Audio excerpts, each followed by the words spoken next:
News Maharashtra K9 आवाज जनतेचा।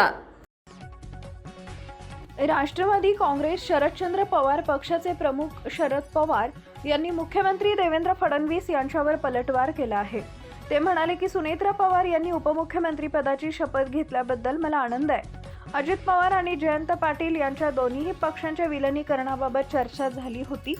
मुख्यमंत्री फडणवीस त्या चर्चेत सहभागी नव्हते, मग त्याबद्दल बोलण्याचा त्यांना काय अधिकार होता असा प्रश्न त्यांनी उपस्थित केला आहे।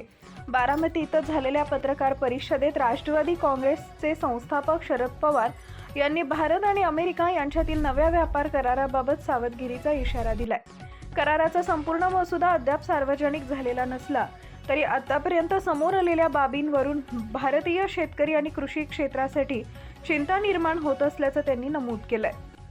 विशेषतः अमेरिकेला भारतात कृषी उत्पादनांची निर्यात करण्याची तरतूद या करारात असण्याची शक्यता त्यांनी अधोरेखित केली। ही बाब देशातील शेती व्यवस्थेवर प्रतिकूल परिणाम करू शकते असं त्यांचं मत होतं। या पत्रकार परिषदेत पवार यांनी केंद्रीय अर्थसंकल्पावरही भाष्य केलं।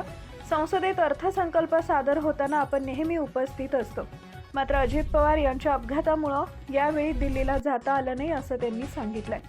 सभागृहात थेट उपस्थित राहून अंदाजपत्रक ऐकण्याची संधी मिळाली नसली तरी उपलब्ध माहितीनुसार काही मुद्दे लक्षात घेता असं ते म्हणाले। सामान्य नागरिकांवर नवीन कराचा बोजा टाकलेला नाही, ही बाब समाधानकारक असल्याचं त्यांनी स्पष्ट केलंय। महाराष्ट्रातील महत्त्वाच्या आणि ताज्या बातम्या पाहण्यासाठी आमच्या न्यूज महाराष्ट्र K9 चॅनलला YouTube वर सबस्क्राइब करा आणि बेल आयकॉन प्रेस करा।